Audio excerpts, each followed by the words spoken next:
झंडा मेला श्री गुरु रामराय जी महाराज के जन्म दिवस के उपलक्ष्य में हर वर्ष चैत्र माह की पंचमी को मनाया जाता है और इस बार ये तिथि 8 मार्च रविवार को पड़ रही है।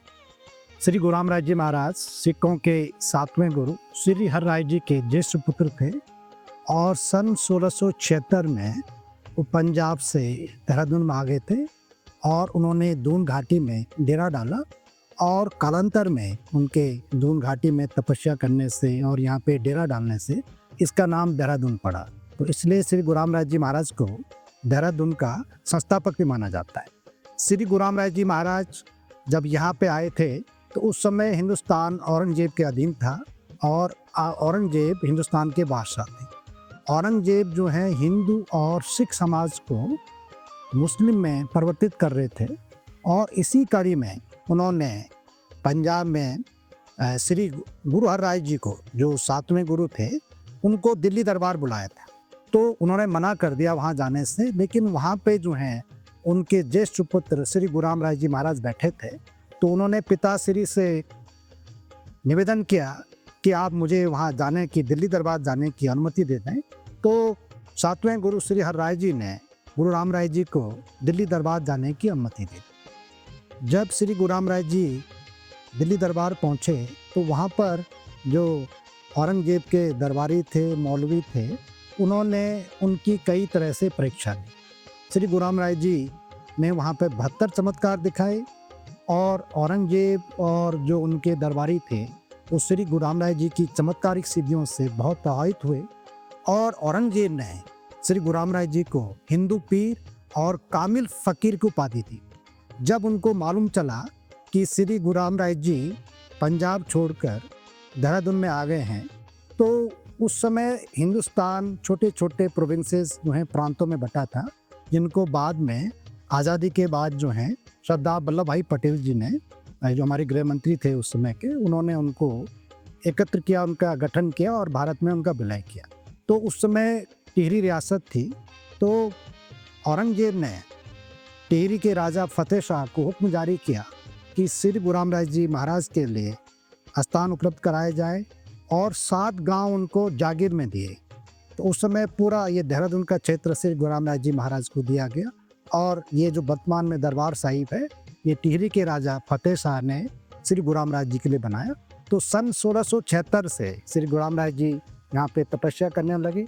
तो उसके बाद यहाँ की परंपरा को जो है श्री महंतों ने आगे बढ़ाया और सन 1676 में श्री गुरु रामराय जी का जन्म दिवस यहाँ पे उनके आगमन पर और उनके जन्म दिवस पर बड़ा समारोह होता है।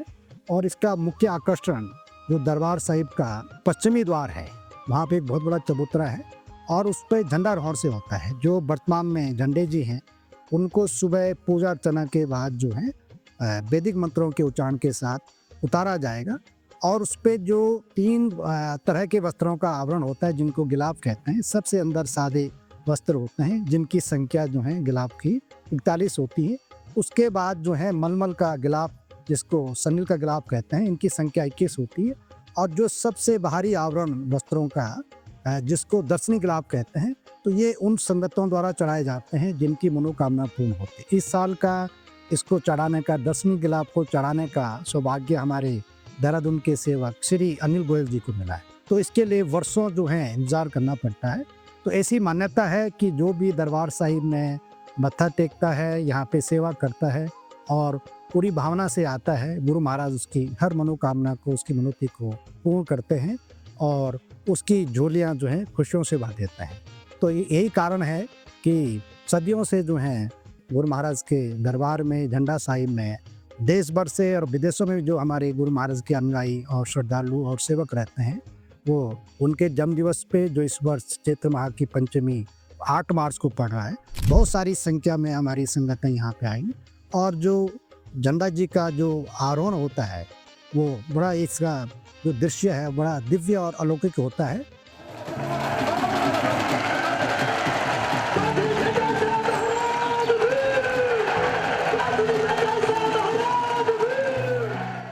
तो इसके लिए ध्वज दंड बनाए जाते हैं जो लगभग 90 फुट जो है इसकी ऊंचाई होती है।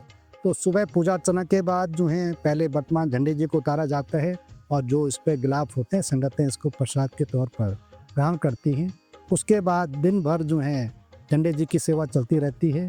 संगतें इसको पंचगव्य से और गंगा जल से जो है इसका स्नान कराती हैं और फिर इस पर नए वस्त्रों का आगमन चढ़ाती हैं और शाम को 3 से और 5 बजे के बीच जो है नया झंडे जी का आरोहण कर दिया जाता है। झंडे मेले की सभी तैयारियां पूरी हो गई हैं और सुरक्षा के लिए पुलिस प्रशासन का, जिला प्रशासन का पूरा सहयोग रहता है और पूरे दरबार परिसर में या जो भी इसके प्रवेश द्वार हैं वहाँ पे पुलिस की तैनाती रहती है और पुलिस के जवान के साथ साथ हमारे संगत के जो भक्तगण हैं वो भी पूरी सुरक्षा व्यवस्था को देखते हैं। और संगतों के रहने के लिए जो हैं जितने भी हमारे स्कूल्स हैं देहरादून में या कॉलेज यूनिवर्सिटी हैं और दूसरा जो देहरादून की धर्मशालाएं हैं या होटल्स हैं, और सबसे बड़ी बात है कि जो हमारे देहरादून की संगतें हैं वो भी बड़े आदरपूर्वक सम्मानपूर्वक जो है बाहर से आई हुई संगतों को अपने घरों में ठहराती है। तो कोई भी दिक्कतें जो हैं संगतों को रहने के लिए नहीं होती है। उसके अलावा खाने के लिए लगभग जो हैं 3 लंगर जो हैं, एक तो दरबार परिसर में, फिर तालाब में, उधर माता वाला बाग में 24 आवर्स चलता रहता है। तो खाने की भी कोई भोजन की भी कोई कठिनाई जो है संगतों को नहीं होती। उसके अलावा हमने वॉशरूम के लिए, पानी के लिए जो है बहुत अच्छी व्यवस्था कर रखी है और हमारे स्कूलों में, दरबार परिसर में बहुत सारी जो है ऐसी सुविधाएं हमने जुटा रखी है कि संगतों को कोई दिक्कत नहीं होती। मैं संगत से विनती करूंगा कि पानी की बहुत कमी है तो मेला के दौरान जो है वो बहुत अच्छे ढंग से पानी का समुचित उपयोग करें और पानी बिल्कुल भी वेस्टेज ना करें। झंडारोहण के एक दिन बाद जो है सप्तमी को नगर परिक्रमा होती है और इसके पीछे ये इतिहास है कि जब श्री गुरु रामदास जी महाराज दरबार परिसर में यहाँ पे तपस्या करते थे तो वो हर रोज़ जो है सुबह संगतों को जो है दर्शन देते थे, उनका दुख दर्द बांटते थे और जो ये परिसर था उसकी परिक्रमा करते थे। तो उस समय जो देहरादून छोटा नगर था तो ये जो हमारी परिक्रमा है उसी का, गुरु महाराज की जो उनकी परिक्रमा का पथ होता था उस समय, उसी का अनुसरण करती है। और हमारी ये नगर परिक्रमा सुबह 7:30 से, पहले इसका समय 10 बजे होता था तो कोई ट्रैफिक जाम ना हो, लोगों को कोई दिक्कत ना हो, तो इसको हमने इसका समय सुबह कर दिया है। और ये परिक्रमा सुबह 7:30 दरबार साहिब से शुरू होकर झंडा बाजार से फिर कामड़ी रोड और वहाँ से दाहिनी तरफ जो है बिंदाल की तरफ मुड़ जाती है। वहाँ पे हमारा स्कूल है, कुछ देर के लिए संगतें वहाँ पे भजन कीर्तन करती हैं। आधा घंटे रुकने के बाद तिलक रोड होके फिर जो है चक्राता रोड, फिर घंटाघर और घंटाघर से फिर जो है पलटन बाजार और धामा वाला होते हुए फिर इधर लक्की बाग और वहाँ से जो है फिर भंडारी बाग जो हमारा स्कूल है, हॉस्टल है, वहाँ पे जाती है। वहाँ पर फिर संगतें कीर्तन भजन करती हैं और जो स्थानीय हमारे संगतें हैं उनसे मिलती हैं और वहाँ पे प्रसाद का वितरण होता है। फिर वापसी वहाँ से होती है और जो श्री महंत साहिबान की समाधि है ये सहारनपुर चौक से नीचे को, वहाँ पे भी संगतें आती हैं और समाधि पर मत्था टेकती हैं। वहाँ पे भी कीर्तन भजन होता है, प्रसाद बनता है और फिर वापसी में फिर दरबार साहिब में परिक्रमा दिन के 12 बजे तक में संपन्न हो जाती है। झंडा मेला जो है लगभग 350 वर्षों से मनाया जा रहा है। तो हमने इसकी जो सांस्कृतिक विरासत है, इसकी जो परंपरा है, रीति रिवाज हैं, सबको जो है वैसे ही रखा। तो हम चाहते हैं कि जो भी हमारे ऋषि मुनियों ने, हमारे पूर्वजों ने, बड़ों ने जो व्यवस्था कायम की है, जो भी उन्होंने सिस्टम बनाया है, उसको हम अगली पीढ़ी तक ले जाएं क्योंकि उनके सिस्टम में बहुत मजबूती है और भारत की संस्कृति उसमें झलकती है।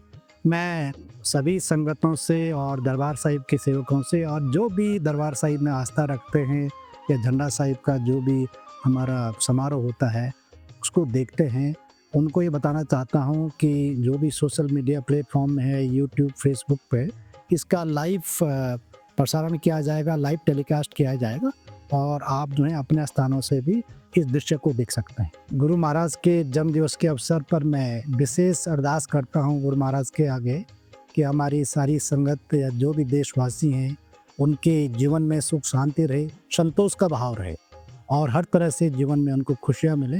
ये मेरी गुरु महाराज से प्रार्थना है, अरदास है।